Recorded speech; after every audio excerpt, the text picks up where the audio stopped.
नमस्कार छात्रों, हिंदी के नए वीडियो में आप सभी का स्वागत है, जिसमें हम लोग तुलसीदास द्वारा रचित धनुष भंग के 5वें दोहे से देखेंगे। प्रभु ही चितई पुनि चितव मही राजत लोचन लोल, खेलत मन सिज मीन जुग जन विधि मंडल डोल। तो इस दोहे में देखिए, कह रहे हैं कि सीता जी राम जी को जब देखती हैं तो कैसी लगती हैं। कह रहे प्रभु ही चितई, सीता जी पहले रामचंद्र जी को देखती हैं और कह रहे हैं चितौ मही, और फिर पृथ्वी की ओर देखती हैं। राजत लोचल लोल, जो उनके नेत्र हैं वो इस प्रकार से सुशोभित हो रहे हैं जैसे खेलत मनसिज, मनसिज माने होता है कामदेव, खेलत माने खेल रही हैं, मीन माने मछलियां। ऐसा लग रहा है कि कामदेव की दो मछलियां विधुमंडल, जो विधुमंडल माने होता है चंद्रमंडल, चंद्रमंडल डोल में मानो कामदेव की दो मछलियां खेल रही। तो फिर से देखिए, कह रहे हैं कि राम जी को जब सीता जी देखती हैं, सीता जी पहले राम जी को देखती हैं और फिर पृथ्वी की ओर देखती हैं, तो उनके नेत्र इस प्रकार से सुशोभित होते हैं, उनके चंचल नेत्र इस प्रकार से सुशोभित होते हैं जैसे मानो कामदेव की दो मछलियां चंद्रमंडल रूपी डोल में डोल रही हैं। तो आगे देखिए, गिरा अलिन मुख पंकज रोकी, प्रकट न लाज निसाय अवलोकी, लोचन जल रह लोचन कोना, जैसे परम कृपण कर सोना, सकुची व्याकुलता बढ़ जानी, धरि धीरज प्रतीति उर आनी, तन मन बचन मोर पनु साचा, रघुपति पद सरोज चितुराचा, तो भगवान सकल उरबासी, करहि मोहि रघुबर कै दासी, जेहि के जेहि पर सत्य स्नेहु, सोते ही मिलई न कछु संदेहु, प्रभु तन चितई प्रेम तन ठाना, कृपा निधान राम सब जाना, सियहि बिलोकित के धनु कैसे, चितो गरो लघु ब्याल ही जैसे। तो कह रहे हैं गिरा अलिन, गिरा माने होता है वाणी, अलिन माने होता है भ्रमरी। कह रहे हैं कि जो सीता जी की वाणी रूपी भ्रमरी है वह मुख पंकज रोकी, उसे मुख पंकज, पंकज माने होता है कमल, जो कमल रूपी मुख है उसे रोक रखा है। क्यों? क्योंकि कह रहे प्रकट न लाज निसाय अवलोकी, वह प्रकट नहीं होने पा रहा है क्योंकि उसे रात्रि रूपी लज्जा ने रोक रखा है, क्योंकि रात्रि में कमल नहीं खिल पाता है। तो वही कह रहे हैं कि संकोच के मारे, लज्जा के मारे जो सीता जी के वचन रूपी भ्रमरी है वह उसे के सीता जी के कमल रूपी मुख को रोक रखा है।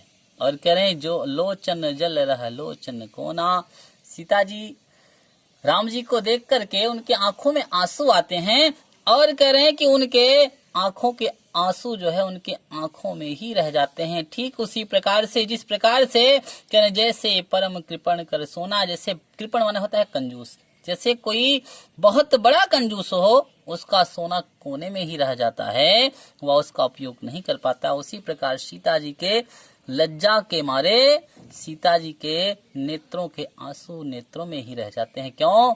क्योंकि सीता जी जानती हैं अगर हमें रोता देख लेंगे तो लोग ये कहेंगे कि राम जी के लिए रो रही हैं, तो बुराई होगी। तो आगे देखिए क्या करें, सकुची व्याकुलता बढ़ जानी, सीता जी ने जब देखा कि मैं बड़ी व्याकुल हो रही हूँ, यह जान करके सीता जी सकुचा गई कि लोग जान जाएंगे।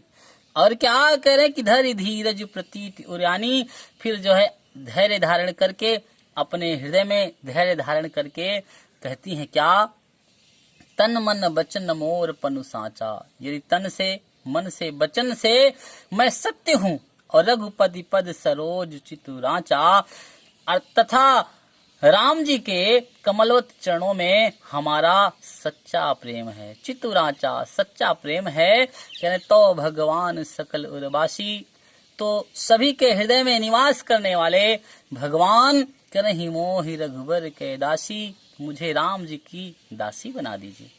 और आगे कह रही हैं कि जेहि के जेहि पर सत्य स्नेहु, जिसका जिससे सच्चा प्रेम होता है, सोते ही मिले न कछु संदेही, वह उसे अवश्य मिलता है, इसमें कोई संदेह नहीं है।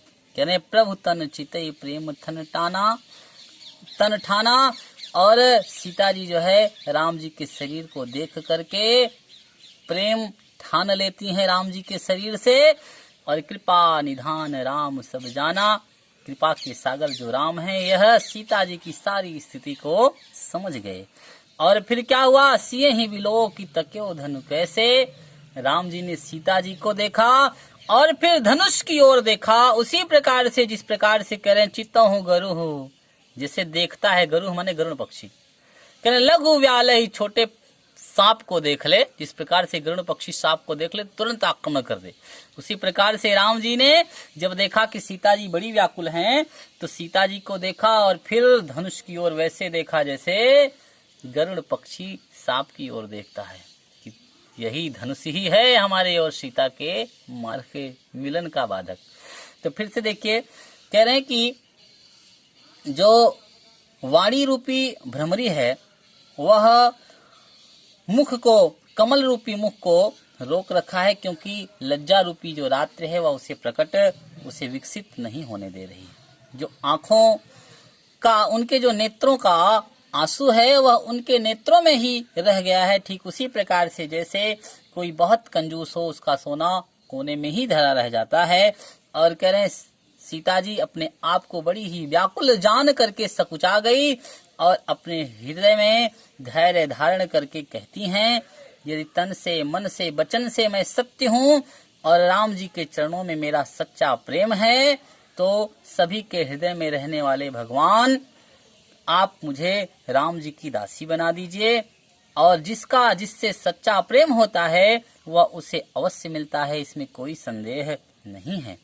और सीता जी राम जी के शरीर को देखती हैं, उनके तन को देखती हैं और वे प्रेम और वह जिद ठान लेती हैं, प्रेम की जिद ठान लेती हैं। और राम कृपा के सागर यह सब जानते हैं।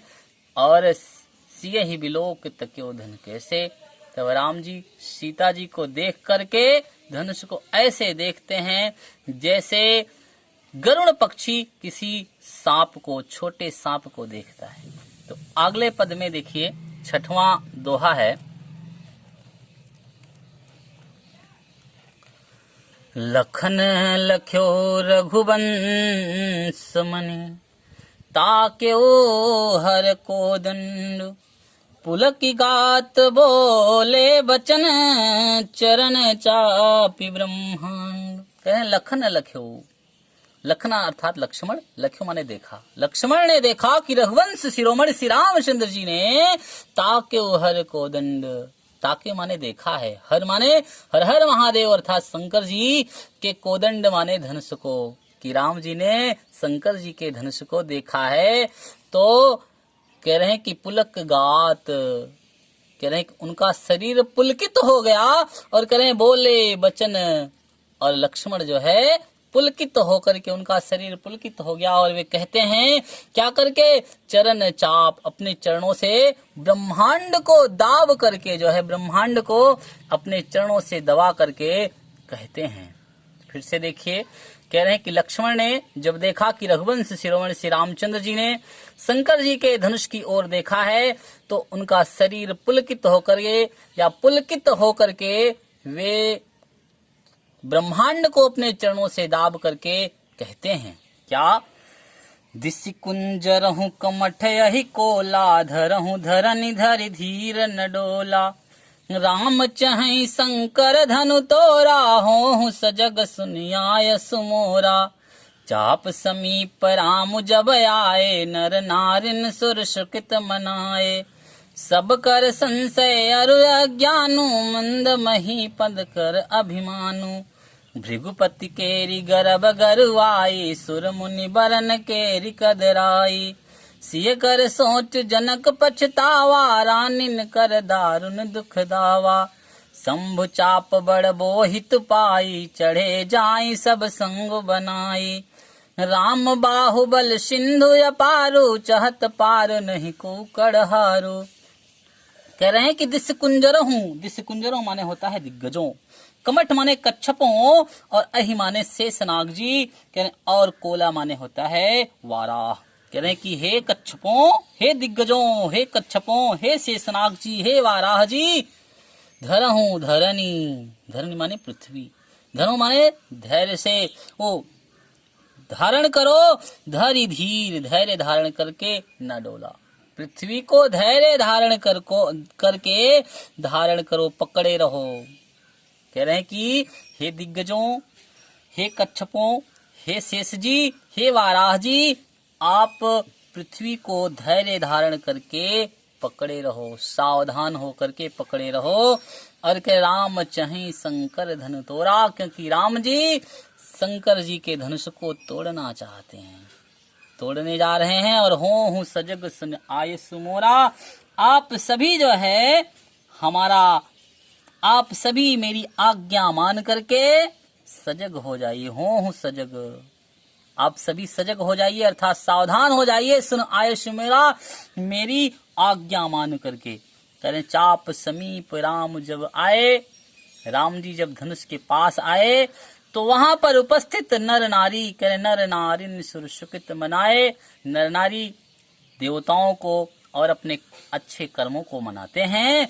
और कहते हैं करें सब कर संशय अरु अज्ञानु, और सभी का संशय, कह रहे हैं कि सबका संदेह और अज्ञान, कह संशय और अज्ञान, मंद मही पद कर अभिमानु, और नीच राजाओं का अभिमान, तथा भृगुपति, भृगुपति माने होता है परशुराम, कह परशुराम के गर्व की गुरुता, गर्व की गरुआई जो है, और सुर मुनि बरन के रिकदराई, और देवताओं तथा श्रेष्ठ मुनियों की कातरता, कदराई माने होता है भय या कातरता।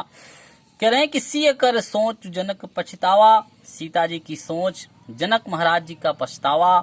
और कह रहे हैं कि रानियों का दारुण दुख, दारुण अर्थात बहुत ही कठोर दुख, क्योंकि उन्हें लगा कि अब सीता जी की शादी नहीं हो पाएगी। और आगे फिर कह रहे हैं कि शंभु चाप बड़ बोहित पाई, ये सभी शिव जी के धनुष, शिव रूपी बड़े जहाज, धनुष रूपी बड़े जहाज को पा करके चढ़े जाई सब संग बनाई, सभी समाज बना करके उसे, उस पर जा करके चढ़े। और कह राम बाहुबल सिंधु अपारु, और श्री रामचंद्र की भुजाओं के बल रूपी अपार समुद्र के पार जाना चाहते थे, लेकिन कह रहे चाहत पार नहीं को कड़हारू, पार होना चाहते थे लेकिन कड़हारू माने होता है केवट, लेकिन कोई केवट उन्हें नहीं मिला, कोई केवट नहीं है। कह रहे हैं कि हे दिग्गजों, लक्ष्मण जी कहते हैं कि हे दिग्गजों, हे कच्छपों, हे शेष जी, हे वाराह जी, आप धैर्य धारण करके पृथ्वी को धारण करिए। और क्योंकि राम जी जो है शंकर जी के धनुष को तोड़ना चाहते हैं, आप सभी मेरी आज्ञा सुन करके सावधान हो जाइए। और राम जी जिस समय धनुष के पास आए, वहां पर उपस्थित सभी नर नारी अपने सुंदर कर्मों को याद किया, देवताओं को याद किया। और फिर कह रहे हैं कि सबका जो संशय था, जो सबका डर था, जो संदेह था, और सबकी अज्ञानता जो थी, और जो नीच राजाओं, मंद अर्थात नीच, जो नीच राजाओं का अभिमान था, तथा भृगुपति के गर्व गरुआई, और परशुराम जी की के गर्व की गुरुता जो थी, और देवताओं और मुनियों का जो भय था, तथा सीता जी की सोच, और जनक महाराज जी का पछतावा, और रानियों का दारुण दुख, बड़ा ही दावानल दुख। और कह रहे हैं ये सभी शंभु चाप बड़ बोहित पाई, ये सब शिव जी के धनुष रूपी बड़े जहाज को पा करके चढ़े जाई सब संग बनाई, सभी समाज बना करके उस पर चढ़े जा रहे थे। और कह रहे हैं कि राम बाहुबल सिंधु अपारु, और श्री राम जी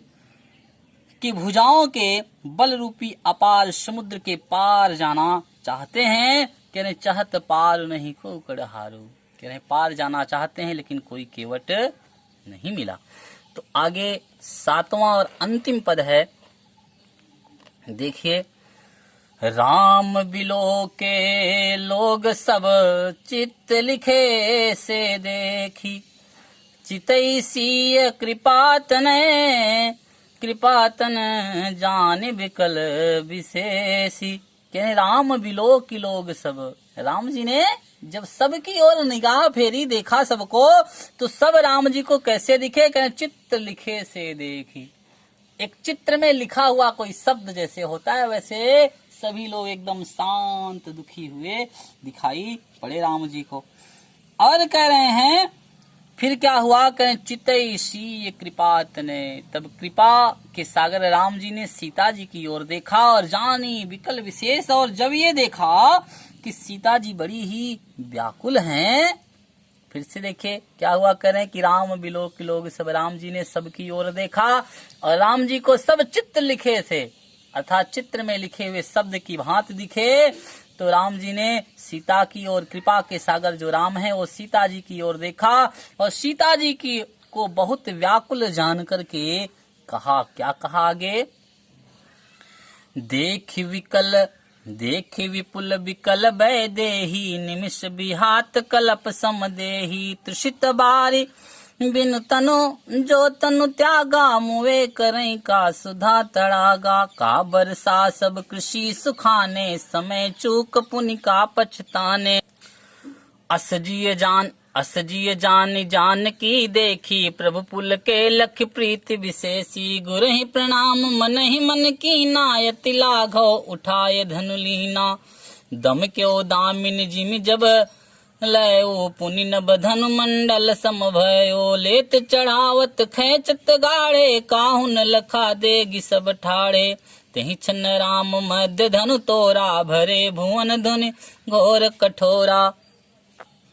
तो राम जी जब देखे कि सीता जी जो है बड़ी ही व्याकुल हैं, तो कह रहे देखे बिकुल बिकल वैदेही। राम जी ने जब वैदेही अर्थात सीता जी की ओर देखा और ये देखा कि सीता जी बड़ी व्याकुल हैं और निमिष बिहात कल्प समदेही, और जो उनका एक एक क्षण है, निमिष अर्थात बहुत छोटा क्षण, जो समय है वह बिहात कलम सपदेही, वह एक युग के, एक कल्प के समान, एक युग के समान बीत रहा है।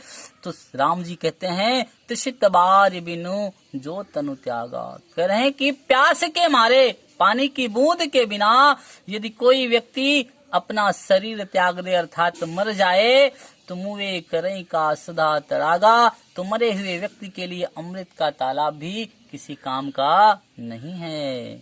अर्थात राम जी ने ये सोचा कहीं व्याकुल होकर के सीता जी प्राण ना अपने त्याग दें, इसलिए धनुष को अब हमें जल्दी तोड़ना होगा।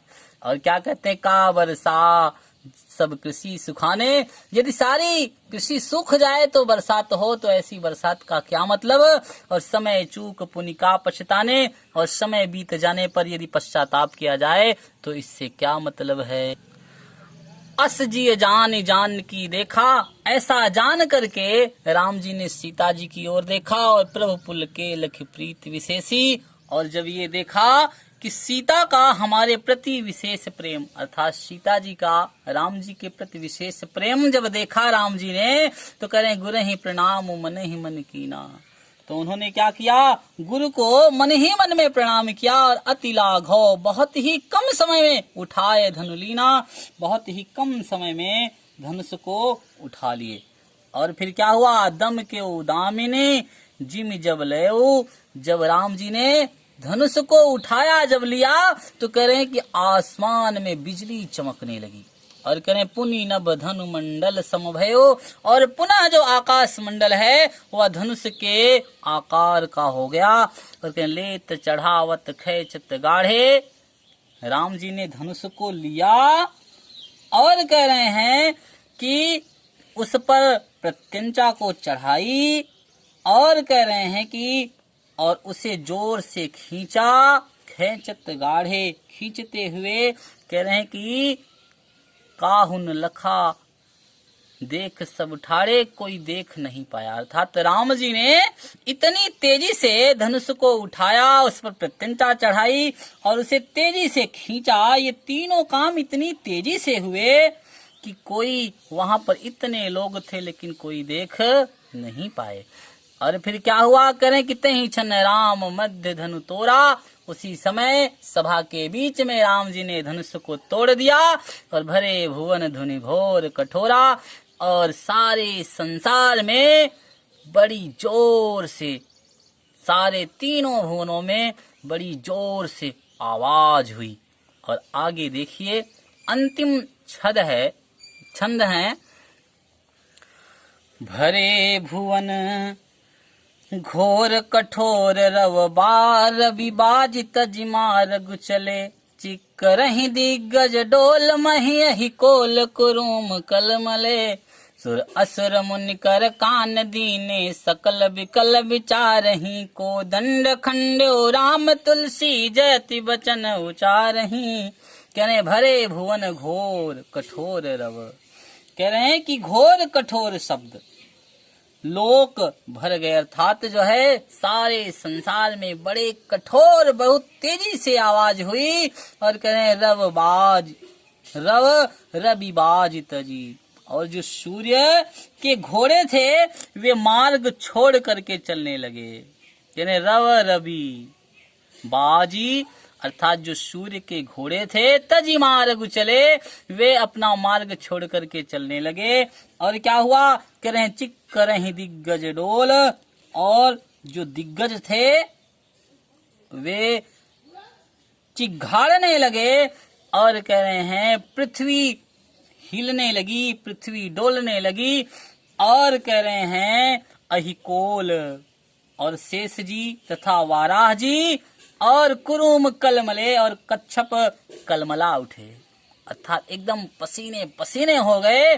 सुर असुर मुनि कर कान दीने, और जो देवता थे, जो राक्षस थे, जो मुनि थे, सभी अपने कानों पर हाथ रख लिए।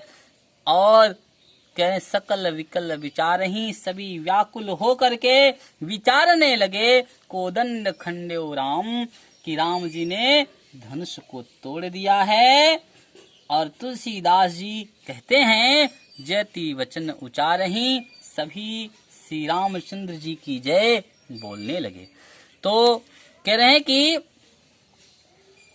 जो है जब राम जी ने धनुष को तोड़ा तो भरे भुवन, सारे भुवनों में बड़ी जोर की आवाज हुई। और सूर्य के जो घोड़े थे वे अपने मार्ग छोड़ करके चलने लगे।